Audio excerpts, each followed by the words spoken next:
From the New York City area, welcome to the Badass Counseling Show, where the master badass himself, Sven Erlandson, takes you deep and gives balm for the soul, baby.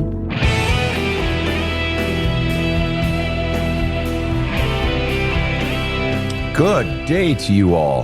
How are you today? It is great to have all my badasses checking in today from around the world. You have reached the Badass Counseling Show podcast. My name is Sven Erlandson. I am your host. I'm joined in studio by KC in the booth and Rob the Rocket right next to me. Rob, hello, sir. Hey, how are you, Sven? I'm ready for liftoff as always. I see. Well, that's good to hear. Good to hear. I got a little Scandinavian joke for you today, Rob. I can hardly wait. Yeah. Well, there was this fella. He was talking to a girl at the coffee shop, a woman, and he said, "Yeah," and he's Scandinavian, of course, with a thick Scandinavian accent. It's Scandinavian American. He says, "Yeah, I spent about 4 years at Yale." And she says, "Oh, did you? You're so smart. You're such a fine man." And he says, "Oh, yeah, well, you know." And she says, "Well, but what's your name?" He says, "My name is Jan Janssen." All right. Well, it's good to have you all here today, whether you're tuning in from Dublin or Dubuque, Quebec, or Quetzalcoatl. That's the spot. Yeah. All right. It's great to have you here. Rob, we've got a really interesting story today. Part of it especially just pops. And go ahead and give it to us, Rob. All right. We heard from Yvette, and she wrote in and said, "I'm a 63-year-old woman who was abused at age 5 by my bio dad, who told me that I would never be a good wife because I fought back against being asked to do sexual acts. My mother, an angel, 90% believed him that I was dreaming, but the 10% of her asked him to leave. His words have never left me. My life has been good in many ways, but not regarding men. I left an abusive relationship a year ago and will be divorced soon. He is in jail in another state, and I have no communication with him, but I think about him almost constantly, and I can't wrap my brain around how someone I trusted and adored was a monster. I've learned so much about what you call extreme takers, and he is textbook. But I am still in denial, thinking there was something real there. My wise mind understands everything, but my heart still feels, and all of this makes me feel like I am crazy and sick. Thanks for listening. I have your book, Badass Wisdom, and listen to your podcast and feel hope, but sometimes feel I will never be the same." Yvette, great to have you on the show. Thank you. Thanks for coming on. Well, let's go ahead and get to work. Yvette, I want to ask you a strange question. First of all, what a horrible childhood to have. So by age 5, you were abused at age 5 by your biological dad, and then you go on to indicate it was sexual abuse. Did he sexually abuse you, or you say you stopped him? You stopped him later, stopped him from ever happening? Just so we're clear. Yeah, so I think that's the hard part with me understanding what happened to me, because I never thought I was abused, because no, he didn't do anything to me. He asked me to do things to him. And I tried, but I didn't want to and resisted. And so he became very angry with me and said some things. The harm, I think, was in the message. Oh, of course. Yeah. And just so I'm clear, just so I'm totally clear, to the degree you feel comfortable answering, did it happen one time or more than once? It happened a couple of times. Enough where I went to my mother. Okay. And a few things happening there that are actually good. One is that you went to your mother, and not just that you went, but that you had a relationship with your mother where you felt comfortable enough going, which is actually fascinating for a number of reasons. One, I have plenty of clients who don't feel comfortable enough going for the exact reason you cite, that they sort of sensed in advance. Either they sensed that it would upset the apple cart, the whoever the abuser was might hurt them anyway, or also that they may not be believed. Okay. And what's fascinating, though, is you say that my mom 90% believed him that I was dreaming. What leads you to believe, or led you to believe, that your mom didn't believe you? Did she flat out say it? I mean, I believe you. Okay. I'm just wondering how she conveyed that. Well, just to clarify, I don't remember telling her. Okay. My memory is telling her when I was age 40. And she basically fell to the floor like, "Oh my God, that actually happened." I think it's something I didn't want to believe affected me until it started affecting me, like in relationships. And so I had like a panic attack, and my mom was like, "What? There's something wrong. What happened to you?" And I was like 40 years old, and I told her that story, and she was pretty upset. Okay, I'm not understanding. The part I'm not understanding is she dropped to the floor. She said, and prior to that, she had said something happened to you. The dropping to the floor and asking what happened to you implies she didn't know, and yet you're saying she relayed the facts from when you were 5. Well, because this is how it went. She 90% believed him. So what she told me was, I didn't think it happened, but I was keeping an eye on you as you were growing up. And I'm like, she's doing fine. She's doing well in school. It didn't happen. So she told herself it didn't happen. Motherfucker. So does that make sense? That makes sense. That makes sense. And I'm just going to say back what I think I've heard, and I want you to correct me where I'm wrong. I don't mind being wrong, okay? That when you were 5, you discovered when you were 40, when you told your mom this, she dropped to the floor. So clearly it was a shock to her. Okay. But when you were 5, and she goes on to tell you that when you were 5, you told her about it. She didn't believe you. She kept an eye on you. Oh, thanks, Mom. But then at some point he left. He left like right away. Did she? Is she saying that she confronted him? Yes. She confronts him. He denies it, but he leaves, or she asks him to leave, or what? Does she say what happened? She asked him to leave because that's why I say she's an angel, because she was kind of like, if there's any chance this is true. But I know, I believe you. I believe you, and I'm honestly trying to understand. So, in other words, she was trying to wrap around her head around. She drops to her knees in total shock, which implies I just got news that I didn't know. Yeah, because like in my letter, I told you, I think in life I've done very well. And so that was confirmation, like she's fine. She's does well in school. She has friends. She's happy, Did she say somehow that I didn't believe you? No, she never used those words. What did she say?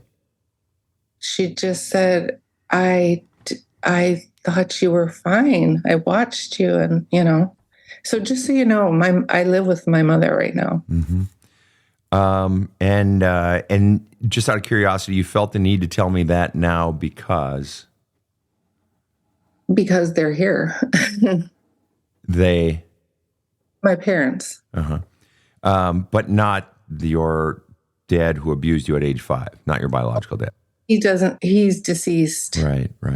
And my mother remarried when I was 9. Okay. A wonderful man. Yeah.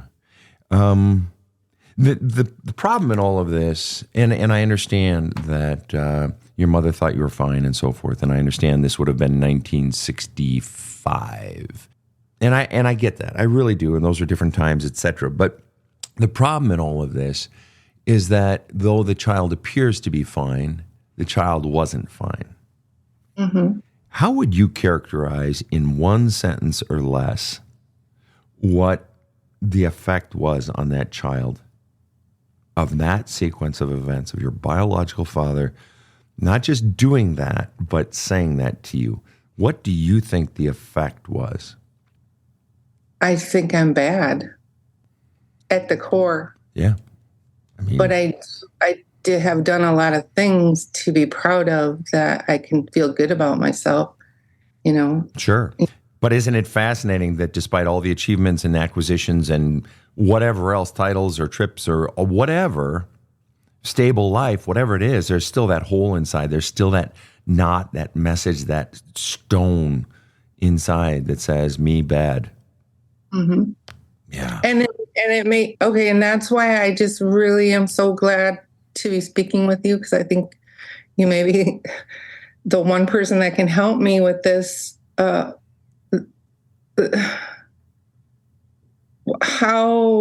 do I change that? It's like textbook. I understand it intellectually. Right. Yes, this is what happens. Of course, this is how I feel. Yeah. How do you? We're working on it. All right. Let's just keep talking. You're doing just fine, Yvette. And for our audience who cannot see right now, Yvette is crying. Yvette, what's going on inside of you? You're crying. What are you feeling right now? Give me a feeling word for what you are feeling right now. I don't know what the word is. Take your time. Mad, sad, bad, glad, frustrated, excited, exuberant, melancholy. What? Shame. I'm ashamed that I'm 63 years old and I haven't figured this out yet. Well, wait, just so I have distinction, is it that you feel ashamed that you're 63 years old and you haven't figured this out yet? Or do you feel shame that from a young age you've felt bad, that you've been taught to feel shame about yourself, maybe about your body, maybe you've been taught to believe you're dirty or you're bad, or that basically you are bad? Which is, if you were to draw a distinction for me to help me understand, what is it most? Shame over I'm bad or shame that I haven't figured this out yet? Oh, no, definitely shame that I'm bad. And you described it pretty well about the dirty too? Or is that not a piece of it for you? It's definitely a piece of it because I feel like I've done things with men I didn't necessarily want to do, but this is a little bit. But you felt like you had to? Yeah, absolutely. Yeah. And I mean, this is after self-reflection and, listening to your podcast. I have a counselor now. I don't think it was consciously that way, but, I realize, yeah. And Yvette, so I got a question for you, Yvette. Here at the studio in the neighborhood here, there's a group of kids that play out front. And one of them is our neighbor here, and we talk and so forth. And he has two kids. One's a boy, one's a girl. And the girl's about, I want to say about 4, 5, 6, somewhere in there. And we're just going to call her Susie. And so if I were to bring Susie into the studio right now, okay, and I were to tell you that her father was, wanting to bend my ear one day, and he said that some bad things had happened to Susie, similar to what had happened with you, except it wasn't him. And he said that Susie's been really struggling. And I brought Susie in. And Susie, and with the father's, sitting right there with her, supporting her and so forth, that if she was talking with me, it's just the three of us, and you're able to watch this, okay? And I were to ask her and sort of talk about her feelings and so forth, and she was able to say, and I'm no good. And I feel yucky, like I'm a yucky person.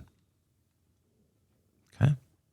Now, and I turn to you through the glass, because you're watching through glass and they can't see you. And I turn to you and I say, I want you to tell me, Yvette, is Susie yucky? Yes or no? No. Why is Susie not yucky?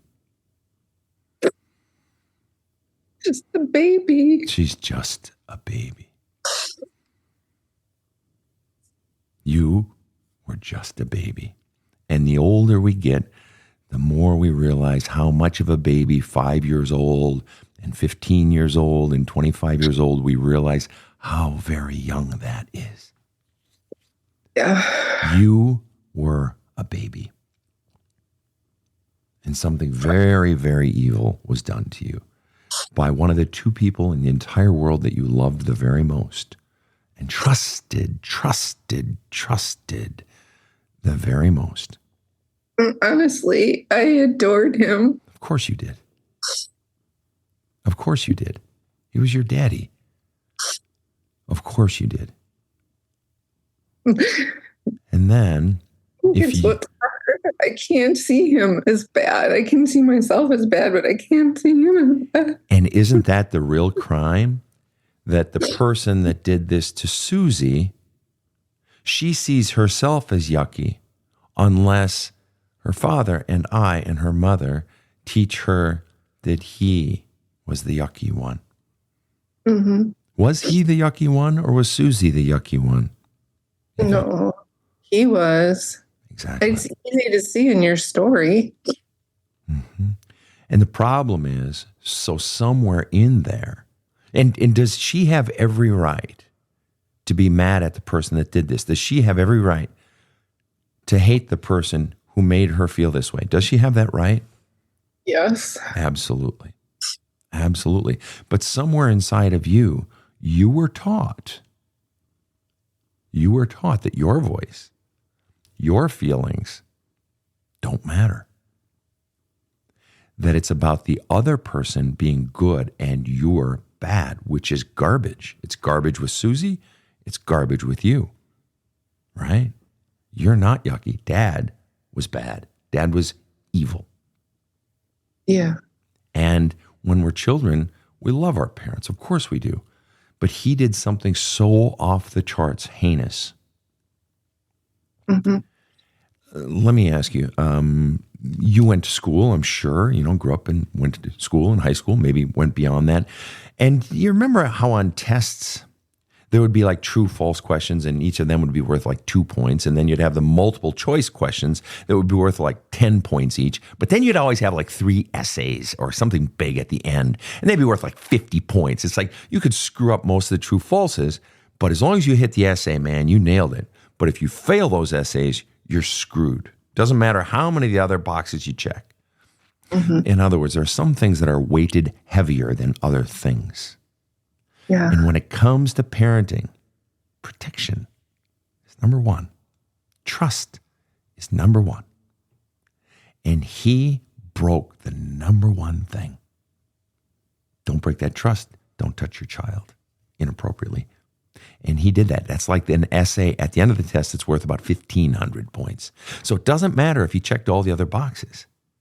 Right? And it doesn't matter. Okay. Okay. Yeah. Something happened right there. What happened right there with you? Well, I'm thinking of that, and I'm thinking of what I just went through, and I'm thinking of how hard it is for me to forget all the good stuff and want to believe that that was all good stuff. But then, like what you just said makes me think, okay, but even if there's 1% of someone hurting you or choking you, then the other stuff doesn't even matter. I think that's what I heard you say. That's exactly what I said. That's exactly right. And the truth is, Yvette, it doesn't wipe away. And that is to say, you still have those nice memories. It's not like those didn't exist. Okay, I'm not trying to deny that whether with your father or with the man, the abuser who's now in jail, I'm not denying that, you went on picnics and you had a favorite movie together and boy, your favorite pizza shop and all that. I'm not denying any of that. And that's okay. But when we look at the true false questions at the expense of that $1,500 or 1,500 point essay question, the big ones, it's like, wow, yeah, those big ones kind of outweigh it. But the problem is the reason that you haven't been able to do this on your own is because you've been taught, you've been conditioned to believe that your pain isn't as big a deal as it really is, that your feelings don't matter. I mean, think about what you were taught to believe at a very young age. I'm bad, he's good. To a person who sexually molested you. And that's what it was. Even if he didn't touch you, but he had you touch him, that's sexual molestation. And then he says, when he says that horrible sentence, and told you that I would never be a good wife because I fought back against being asked to do. I mean, that's just quadrupling the pain. Yeah. And the truth is, your self-hatred, you've been taught to hate yourself and not hate the ones who have hurt you. And hate doesn't last forever. Hate is just like any feeling. If you get a bouquet of flowers on your birthday, boy, that's a high. And it feels great on your birthday. And the next day you're still happy. As long as those flowers are in bloom, for the next week or so, it's a nice little smile. You're gradually coming off of that high, and eventually the happiness of the flowers leaves. You've got a nice little happy memory, but it's not nearly as high as it was. It's the same way with hate. It's the same way with anger. It's the same way with the blues. It's the same way with disgust. Any feeling has a peak and then it fades with time. But if we don't allow that feeling, it just jumbles up inside. It just packs in. And the truth is, you said to me, Susie has every right to be angry at and to hate the person that did this to her. She has every right, right? You have every right.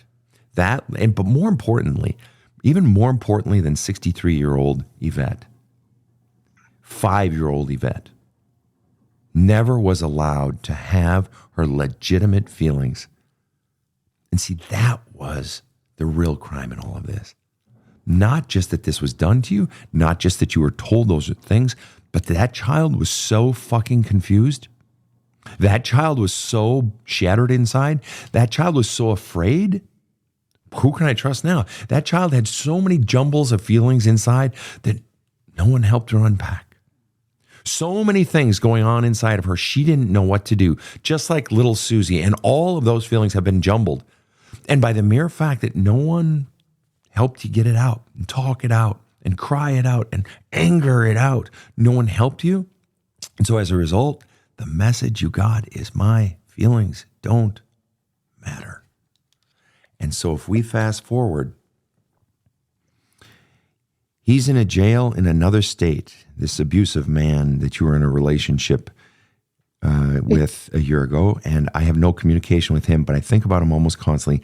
I can't wrap my brain around, listen to these words. I can't wrap my brain around how someone I trusted and adored was a monster. I could say those exact same words about Susie. I could say those exact same words about 5-year-old Yvette. How could someone I trusted and adored be a monster? Mm-hmm. Let it out. Let it out, Yvette. It's okay. Sorry. No, you don't dare apologize. It's wonderful. You let those feelings out. Just take a minute. There's no rush. There's no rush. I'm going to have a little sip of my coffee. No rush. Just let it come. In fact, you let it out. We're going to take a very short break, and we'll be right back. I've been doing some real healing work in my life, and I mean hardcore. But I've been craving something new to level up. A friend of mine told me about this badass counselor. I gotta admit, I rolled my eyes. Then I watched a few of his videos, and yes, this is the guy. I went and got his audiobook, Badass Wisdom. Holy shit. Absolute ass-kicking, inspiring, deep, powerful shit, period. If you don't get this book, you're making a huge mistake. So do you got the guts to go big with your self-care? Go to badasscounseling.com, get the book Badass Wisdom now. This show provides soul counseling intended to entertain and inform and is not medical advice.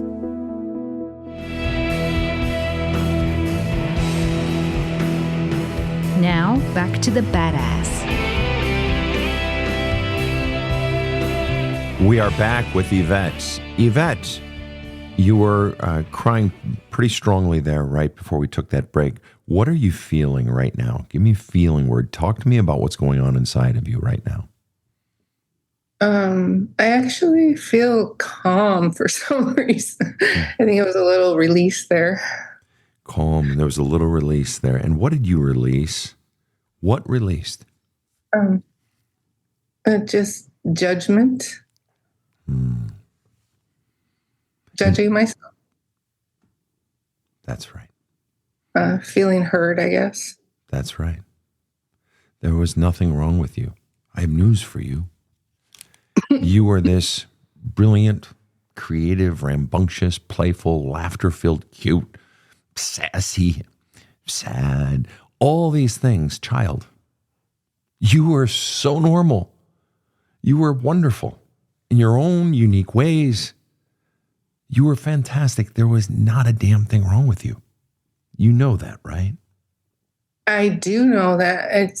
interesting. It's kind of weird. I don't know how to explain it exactly, but I remember right after my dad left and then we moved, I just had a moment of like realization, like I'm not the same. And I felt shyer. I don't know how to explain it. Like you had sort of turned in, Yeah. like into a shell, almost like a turtle might go into its shell a little bit, or something different. I just feel like I was happy and then I was scared. Right. Maybe that's the way to put it. Bingo. I was happy and then I was scared. Well, why would you have been scared? Because holy shit, if I can't trust the one person, one of two people that I love the very most in the entire world, who the hell can I trust? You got the very clear message, the world is not safe. And I don't mean to be a jerk, but your own mother didn't believe you. That means that your feelings, your sense of self, your voice mattering, you were robbed of your voice by the two people you loved the very most. And I'm glad your mother got her out of there. Whether she pushed him out or she asked him to leave or he just got exposed and he's getting out of there, whatever it was, the bottom line is your voice got muted and the world was not safe. Mm-hmm. Makes total sense. And so then you would find someone in life or two who you thought you could trust and you would open up and the same thing would happen. Mm-hmm. You would get hurt in one way or another. Right. That's true. Right.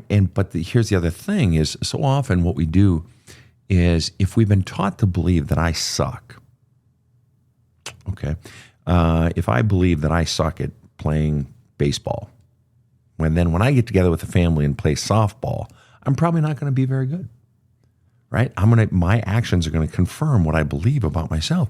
You are walking into relationships when you became an adult then or a teenager, and you're getting people who confirm your belief. Now, it feels good when they're nice, but you wouldn't know what to do with someone if they were all in the past, if they were nice all the time. You wouldn't believe it. You'd be like, well, when is the bad thing going to happen? Because I suck. Or you'd be afraid to open up because if they saw how crappy I really am, they wouldn't like me. And so you become whoever you got to be to make them happy, to make them like you. Because the idea of showing them who you really are, no way. Too scary. If they saw who I really am, they'd hate me. They'd leave me for sure because I'm bad. Does any of that sound like it might apply or not really? It's weird because it's very specific to a romantic relationship. Because with my other relationships, I would not agree with any of that. Yet, isn't it interesting? On the high stakes one, of the most intimate relationships. And why would somebody hold back on the intimate relationships where they want to be close to the person? Because the stakes are so much higher. That if I open up and show you who I really am and you leave me, it would be so much more painful, especially when you add in the sexual element, particularly in your case where it's so loaded, but also in the case of friendships. People win that trust over time and they prove themselves and so forth. But the stakes are much higher in those intimate relationships. So, you went on to say, my wise mind understands everything, but my heart still feels. And all of this makes me feel like I'm crazy and sick. Okay, There you go. That wonderful language of yours of beating yourself up. And I'm being facetious when I say wonderful. You beat yourself up. I'm bad. I'm crazy. I'm sick. And you're not. Let me ask you this, though. Okay, so would you say that when you were 5 years old, like Susie, would you say what percent good is Susie?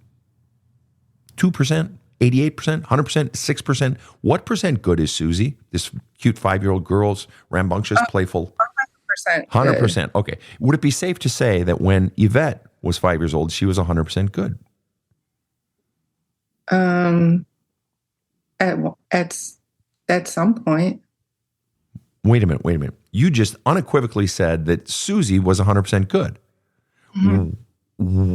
But I bring up 5-year-old Yvette, and you sort of hesitate. Why was it so easy to say that Susie was 100% good? Yet so hard to say. It's like you hesitated. You didn't just say, yeah, Yvette, 5-year-old Yvette was 100% good. This is where the sickness is.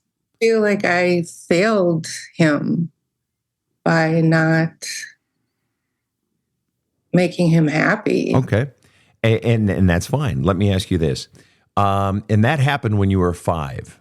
And so because you feel like you failed him, that detracts from your being 100% good. Okay. That's what I hear you saying. And you correct me if I'm wrong. But then let me ask you, when you were 4, before this ever happened, were you 100% good like Susie? Yeah. Okay. So at 4, you're 100% good. And then 5 comes along and you feel like you failed him. So you became what percent good? What percent good did Susie become because she failed her father? 50. You became 50% good. Okay. And then just out of curiosity, did it ever go lower than that in your life? Oh, yeah. Yeah.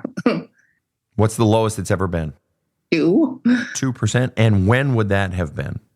Whenever a relationship failed. That makes sense. Okay. So by your logic then, because you failed your dad, your worth dropped in half, your lovability, your goodness, okay? Then you have to apply that same logic to Susie because she didn't do it and because she had things done to her and so forth. So that means you're going to look Susie in the face and tell her that she's now 50% bad, 50% dirty. No. Why? Why are the rules different for one 5-year-old child versus the other 5-year-old child? Why? I don't know. So just so I'm clear, 63-year-old Yvette is looking 5-year-old Yvette in the eye like she's here. So Susie's left. Okay. Thank you, Susie. Thanks, Steve. Take care, man. We'll talk. So now I've got 5-year-old Yvette here, and you're going to look her in the eye. 5-year-old Yvette. Now you have family pictures. Your parents had a Polaroid or a little frickin' Kodak, film camera. You have a picture of you when you were 5 years old, and now that little girl. I want you to picture that little girl, living, breathing her, and she is standing right here next to me, and you are going to look her in the face because there's no one who knows you better. There's no one you know better than her. No one. Rob and Casey and I are just outsiders. But you two are intimate because you've known each other your whole life, and you're going to look her in the eye and say, "You are 50% bad now." No. Do it. I want you to say that to her. You want me to tell her she's 50% bad? Yes, of course, because that's what you just said. No, I don't really believe that. No, you do really believe that. That's the problem. That's the problem. You've believed that for the 58 years since. That's the problem. Deep down, you have believed that, but you can't bring yourself to say it. So we've got, you don't believe it, yet you have lived as if it's true, which implies you do believe it. So which is it? Is she bad? She's standing here right now, and she's looking at you. She's waiting for your answer. She's saying, "Am I bad?" No, it wasn't right. That's right, little Yvette. It wasn't right. What was it? Why don't you tell little Yvette what it really was? Right now, you tell her what it really was. Cruel. Just cruel.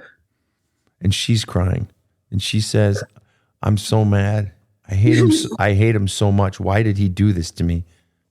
I have a hard time hating him. Oh, it's not you. It's him. It's her. She's feeling it. Doesn't matter what you're feeling at 63, because little 5-year-old Yvette is feeling it. And every single one of us listening to this show right now is hating him for being a child molester. So I'm sorry. We're in concert with her. You can feel whatever you want, but she hates him. I never wanted that to be true. I never wanted that to be true, that happened. You never wanted it to be true that happened. That he did that to you, you mean? Right. Yeah. You never wanted it to be true. That's right. No child wants it. No sane human being wants that for a child. And yet it was true. He did it. Yeah. Why did he do it? He's a sick, disgusting human being. And he did it to his own blood, which there's no, in any situation, it's bad. Regardless, blood, not your own blood, to his own blood, to you. And you loved him, and you adored him. And he, speaking now to 5-year-old Yvette, he loved you and he adored you, but what he did was so heinously wrong. You have every right to hate him, to be sad, and maybe you even feel love for him at times, whatever. All of it is okay. And it did happen. And this is not the end of your life, but it feels like it right now. But if you can't speak words to console her, then you're denying her existence. It happened to her. She needs you to set her free. She needs you to help her find the words for what she experienced. You're 63. She was 5. She is 5. 5-year-olds don't know how to express feelings. Right. What do you think she's feeling right now? What's that 5-year-old feeling right now? What does she think of herself? What does she think of all this? What does she think of him? Is she bad? No. Tell her. No, you're not bad. What is she? Innocent. And what else is she? Because I say she's sweet. She's wonderful. What else is she? Smart and kind and joyful. And good. 100% good. And right behind her is 7-year-old Yvette. And she's 100% good. And behind her is 15-year-old Yvette. And that beautiful young girl, smart that she's becoming, is good. 100%. And 24-year-old Yvette. 39-year-old Yvette. 42-year-old Yvette. 57-year-old Yvette. 63-year-old Yvette. You have all the power to set them free. What you were taught about yourself by the silence of no one helping you find your voice was that you must be bad. How would you handle it if a child, thank you girls, you can just wait in the other room. How would you handle it if a child came to you? What would you most want that child to know if she came to you and shared a story such as this? I love you. We're going to figure this out. Something like that. And I'm here. I'm here for you. Okay. And when you say we're going to figure this out, what does that mean? I know you've probably never experienced it before, so I'm just asking you to just spitball it. Just spitball it. What do you mean when you say to this little girl that comes to you, whether it's the neighbor girl or a girl you've been mentoring or a child of your own, whatever it might be, and you say, I love you and we're going to figure this out. What does that mean when you say we're going to figure this out? Well, I guess I'm thinking of myself a little bit. Like if I could have understood instead of, like, I was 5 years old. I didn't know what sex was. So I just thought I was bad and that I upset him. And it just was a lot of years later before I realized, like, wow, that was, and I tried to share it. I tried to share it with some girls in college and they just looked at me like I was crazy. And so I shut up about it. And probably they didn't know what to say. I mean, yeah, I'm not judging them. Right. No, I know. And so we're going to figure this out means we're going to talk it out. We're going to get it out. We're going to, sort out the feelings and so on and so forth. Is that roughly what I hear you saying? Oh, yeah. Or get a counselor. Get a counselor. Right. And so this gets to the really, in some ways, the ugly part of the story. You thought we already were there, but the ugly part of the story then is that, and I understand those were different days, but no one came to you and said, we're going to figure this out. The person who was supposed to heard you and dropped the ball. Yeah, I think she would agree with that. She went straight into counseling when I told her when I was 40, because she Yeah, she felt like she dropped. Right. And I imagine she feels profound guilt. What's fascinating, though, is her going straight into counseling, her dropping to her knees and so on and so forth, only confirms that she didn't believe you. Mm-hmm. Right. And so that the effect of that is that you were a child sharing your darkest secret. Not only were you, did no one help you figure it out, but you weren't even believed. So, and I mean, yes, I understand those were different days, but there were still books out there on sexual abuse. There were still the beginnings of, well, not the beginnings, there was therapy out there and so forth. But I understand it was different days. But she didn't even want to talk about it with you. And I don't know what you're going to say to this, but I think because it was mild in a sense, even though it's had this profound effect on me, what's hurt me is I hadn't been able to see how bad it was, because it's like, well, nobody was beating me. I get it. And it's very similar. People who have suffered neglect in their lifetimes, and neglect is a form of abuse because it's the lack of protection, the lack of being provided for, but it's not an overt action. So someone who's suffered neglect, like someone in your case where you're the active player, not the passive. It wasn't being done to you per se. Yeah. Yes. And so it's harder to see or really get your head around the feelings that go with it. And in a way, your mom didn't actively do something wrong to you per se, but by her passivity, by her not engaging you and encouraging you to talk it out, which is what we do with trauma. Get them talking it out and talking about the accident, the incident, whatever happened, and talking about how it felt and everything. That's how we defuse it and deflate it of its energy. Because she didn't do that, it's what she didn't do. It's a sin of omission. Right? It's harder to see it. I want to just share this one thing with you that is very important for you. You never have to say word one to your biological dad, who I believe you said is now deceased, right? Yeah. Or your biological mother. You never have to say a word to them, the living, breathing person. However, you are doing an injustice to 5-year-old Yvette if you don't allow her to rage with all the venom and the dripping hatred that she is entitled to.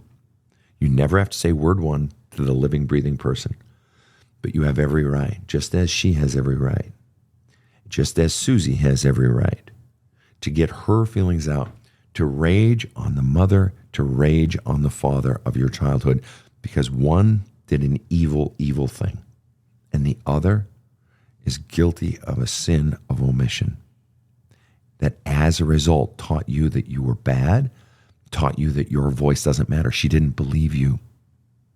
With the most heinous crime that could have been done to you, she didn't believe the child. She didn't believe the child. She invalidated your entire existence at that point. Great, she got him out of there, terrific. But she didn't do it because she believed you. She 90% didn't believe you by your own words. It happened. However the hell he got out of there, great, he's gone. But it doesn't matter. You got the message, I'm not believed. My voice doesn't matter.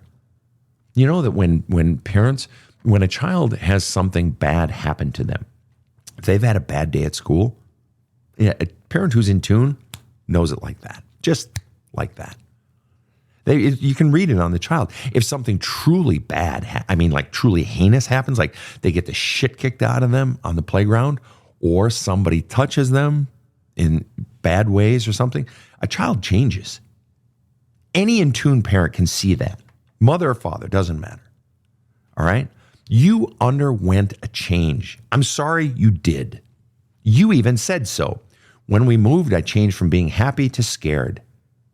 That just, when a child makes a shift like that, any in-tune parent everybody around you would have seen it. Wow, Yvette's really changed. Exactly. I'm going to tell you what you need to do. Whether you choose to accept this mission or not is completely up to you.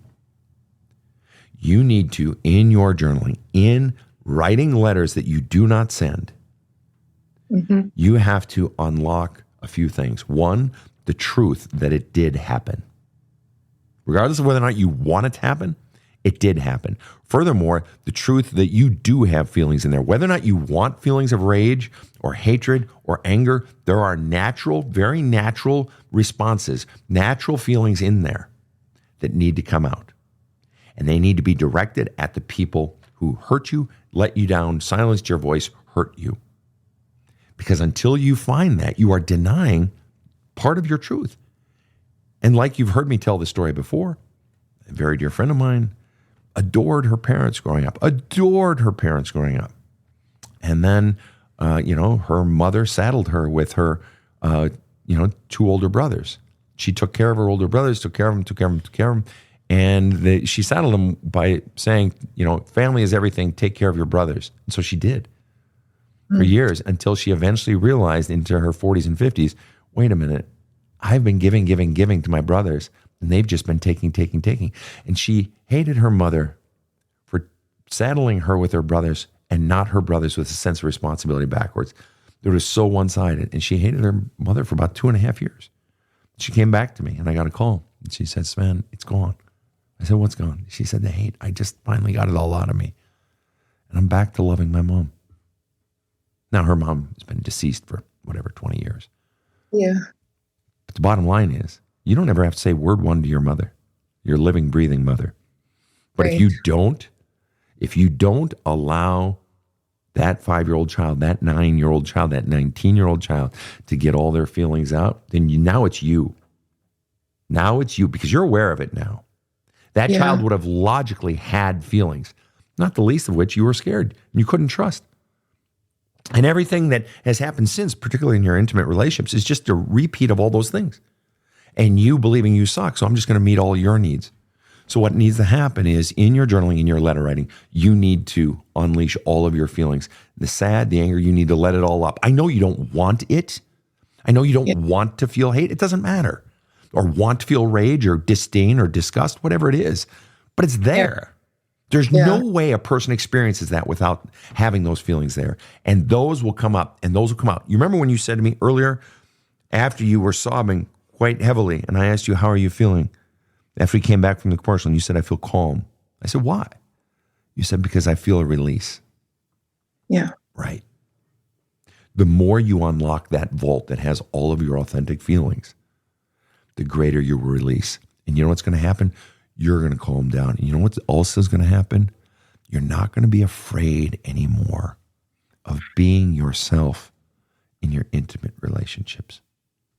You're not going to just do shit you don't want to do because, gee, I want them to like me because I suck so bad. Because by giving that 5-year-old her voice back, what you're really saying to her is, you are good.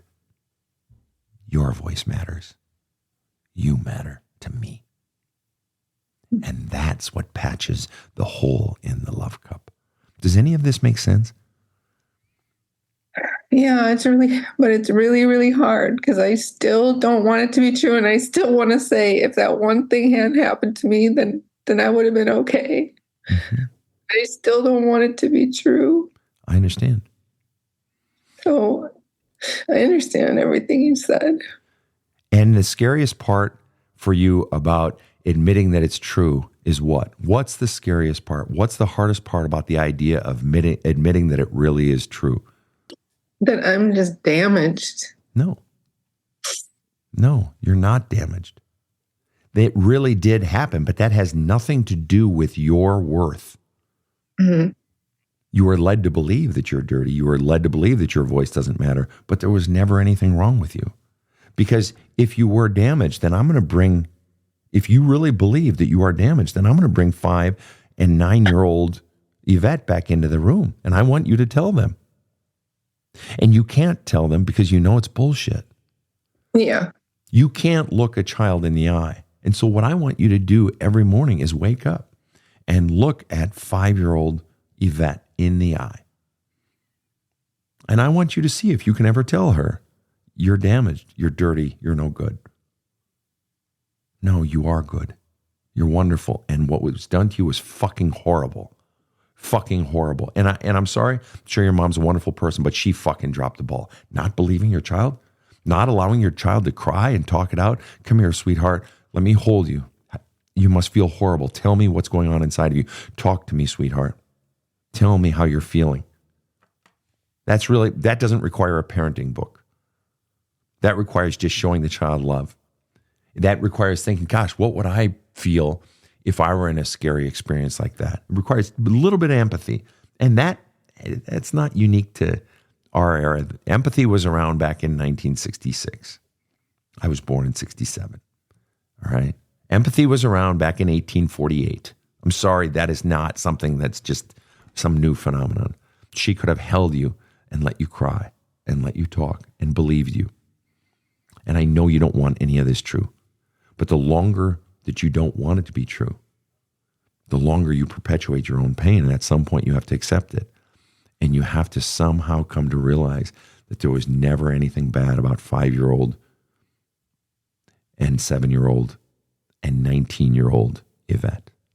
And that's only going to come by you allowing all of your authentic feelings up. All of those feelings, bit by bit.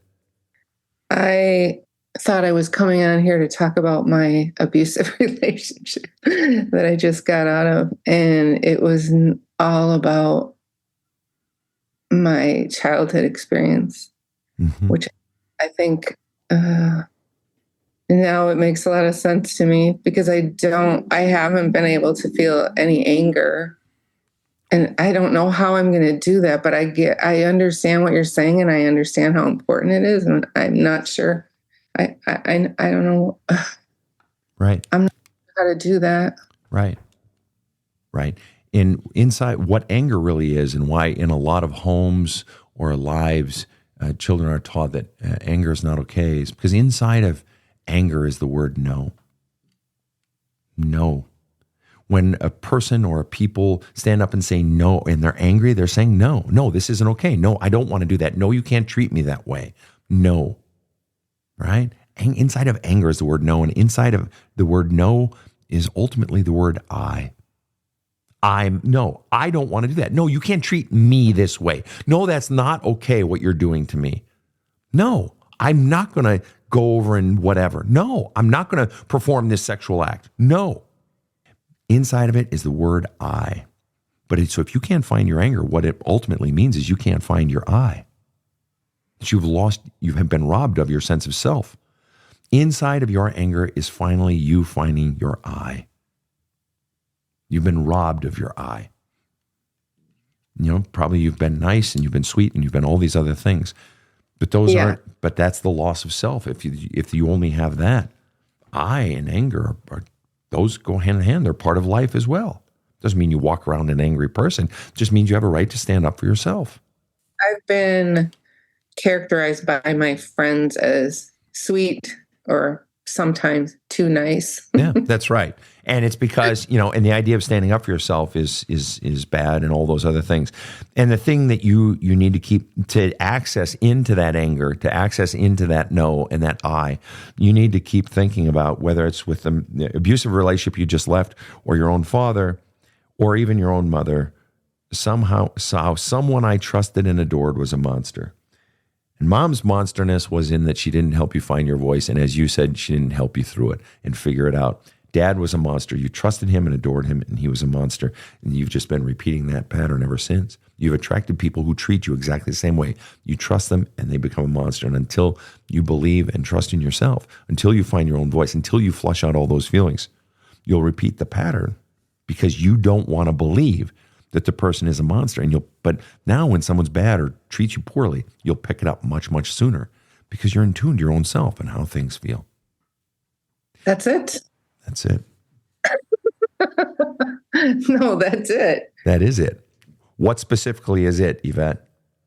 It's that I need to, what you just said about not wanting to believe that someone, I used the word, so I guess I'm uncomfortable using it again, but I used it in my letter, I guess. Monster. I don't want to believe that. Yep. And yet you said it. And I think, go ahead, what? Excuses for them. And I want to say, they just this or they just that, or I did this, so they did that, or Right. And the truth is, on those essays at the end of the test, the man you were with abused you, right? You failed the test. Okay. And I think every person would agree that, abusing a spouse is horrible, but sexually abusing a child is about 10 times fucking worse. So if that guy that you were with failed the test, then your father certainly failed the test, and he comes out as a first-class monster. Whether you want to believe it or not, every other fucking person listening to this show believes it. You know what? You just made me think of some way to find some anger. I can find anger for an actual pedophile. Huh. Well, good, because you met one when you were 5 years old.